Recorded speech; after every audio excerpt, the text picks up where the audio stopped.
Good morning, good afternoon, good evening to all of you wherever and whenever you're tuning in. Welcome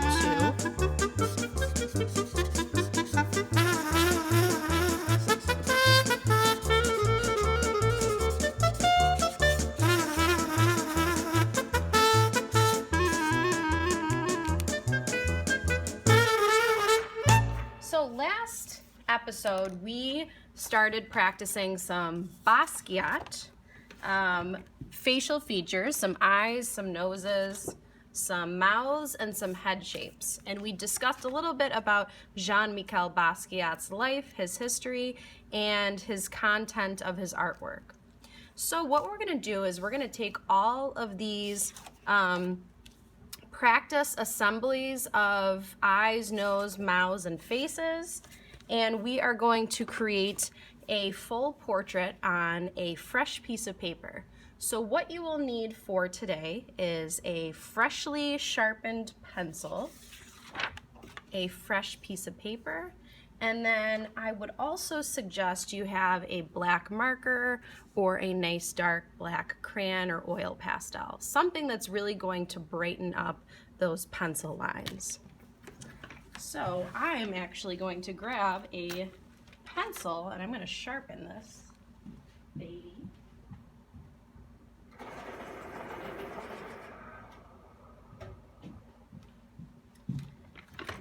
And again, this is an unpaid promo, so here we have William Mattar again. Endless supply of these pencils, and I'm sure most of you that are my students have at least one of these in your possession. So what I'm going to do is I'm going to make sure that my paper is vertical, and what I will do is I will start to plan out a head shape. I can always reference back to my practice drawings that we did in episode 1 or part 1 of this unit, and maybe I will choose something like this, like a Herman Munster looking shaped head. So I'm going to go to my paper and I might want to do what's called imaginary drawing first. This is kind of visualizing where I'm going to place the lines with my pencil and kind of planning out how big my head shape is going to be. I might look crazy just taking my finger and like tickling my paper, but this is a great way for you guys to plan before you actually put your pencil down on your paper. So once I'm ready, I'm going to make sure that my hand is towards the middle, maybe the rear of my pencil, so I can sketch and see as I'm drawing and planning out the composition of this portrait. So I'm going to go ahead and I'll start with like the top line. Obviously, if you guys have your own idea of a shape, don't feel impulsive to copy me. I want you guys to be able to have and express your own ideas. This is just a resource if you guys need to come back and revisit the lesson, or you missed class, or you're just a guest here wanting to learn more and draw along with us, which is great.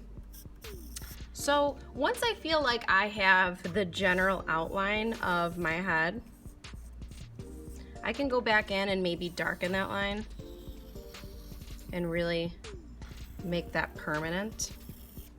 And again, with Basquiat's abstract style, that neo-expressionist style, there are really no rules. So if you feel like there's a crooked corner or there's like a jagged line, just leave it and just own it, because it will only enhance that feeling of the work, that abstract style. So this is a really fun, free, expressive way of drawing. So what I'm doing next is I'm going to go ahead and I'm going to add some shoulders here. I might make them asymmetrical, which means they will not match or be equal on both sides. So I might make one very curvy or curvilinear line, and then I'll make more of an angular shoulder, more sharp corners. So now I have the general outline of my head, my neck, and my shoulders. And now what we're gonna do is we're gonna spice this up with some of our practice pieces that we worked on last class. even if there's an idea that's not on this page and you want to go for it, go right ahead. I'm always going to encourage that. So I might start with maybe like an eye like this. So keeping my reference page here to observe, I'll go maybe into this space. I might want to just take my finger and visualize where I'm going to place that. And now that I have an idea, I can go ahead and start drawing the contour or the outline of that shape. Again, sketching lightly first. I can always go back in and outline that darker if I need to.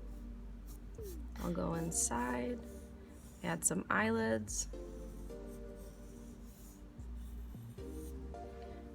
Might look a little creepy, that's okay. For this project, my philosophy is the creepier the better. There are no rules here. This is all about just expressing and having fun. And that's really what I love most about any making of art. So, as Basquiat is really known for his childlike playfulness in his artwork, he also creates a lot of texture and expressive outlines. So I'm adding these outlines around the eye. I might draw these really playful SpongeBob looking eyelashes. And then again, I don't need things to be symmetrical, so I might make an asymmetrical eye on the other side. Maybe I'll have more of like a melting type of eye.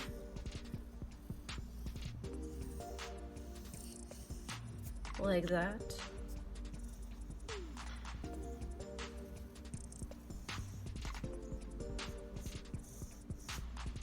Sketching, and then going back and outlining if I need to.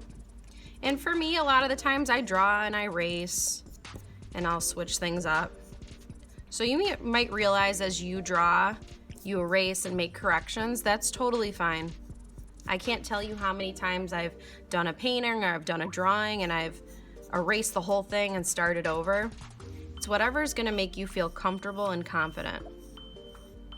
And anytime we draw, it's never time wasted. You are always practicing and flexing that art muscle, working on your skill. So I have my other eye complete. I'll go ahead and add these kind of expression lines to kind of enhance that mood or that chaos that Basquiat is so known for and a master at. So I might go ahead and start a nose. I don't necessarily have to copy a nose from my previous sheet. I can kind of experiment and design. Ew, I kind of like that. Looking a little bit like Squidward, but I'm okay with that. I think by now you can already tell I might be a SpongeBob fan by my excessive use of SpongeBob references. So we have this abstract looking nose, and again, Basquiat likes to leave some shapes unfinished, so I don't have to connect this. Just like with the iris of this eye, I just kind of left it open. I'm now going to add a mouth, and I've really been feeling these mouths lately. And again, for another corny SpongeBob reference, I apologize in advance. This reminds me of like Doodle Bob from that episode where you like kind of lifted off the paper. So I might go ahead and add like a mouth in here, oval mouth. Again, this is just a really fun, loose way of drawing. There's no rules here, so don't feel like you have to compare yours to mine or it has to be a certain way, because you are like the conductor and the driver of your artwork. You decide what direction you want to go in. That's not up to me. Sometimes art can be difficult because you do have to make a lot of choices, but it's also the beauty of it. You have a lot of freedom. And you get to learn about yourself and explore new skills that you may not have known that you had. So I have basically the basis of my face. What I'll do next is I will start bringing forward some of those symbols that Basquiat uses. And like we talked earlier, he was gifted that Grey's Anatomy book from his mother. Sometimes a lot of the anatomy of the body he brings forward, kind of like an x-ray. So these kind of symbolize some bones. I might bring some of that down here. Throw in some symbols that he likes to repeat in his work, sometimes like a really simple heart with some like expressive lines that show it might be illuminated or like beating.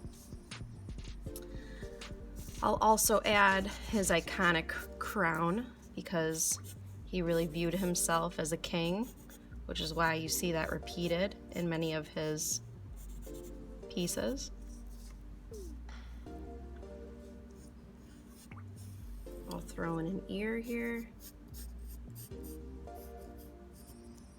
And then maybe like a few, if I can squeeze it in there, a few strands of hair.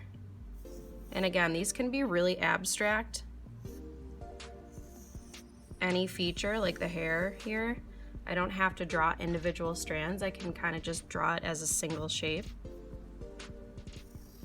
Throw some jewelry and accessories in there. Maybe like a shirt collar down here.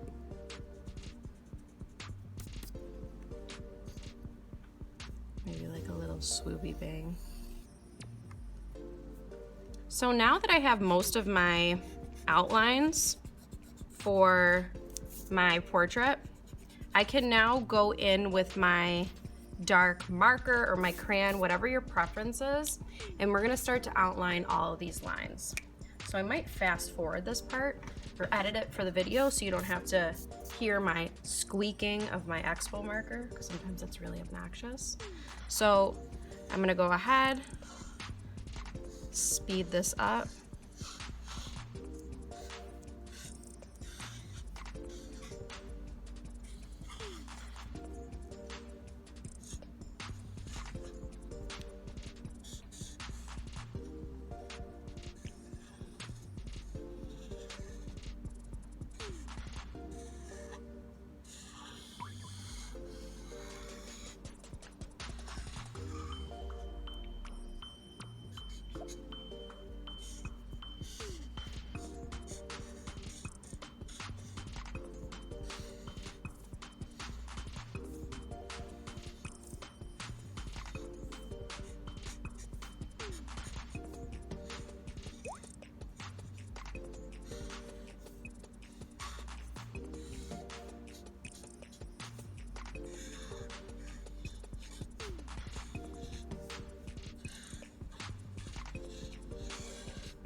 So now we have, I think, every single pencil line outlined with our marker. That way when we move on to part 3 of this lesson, we won't disappear or camouflage that detail, because now it's really bright and bold and it's gonna stand out.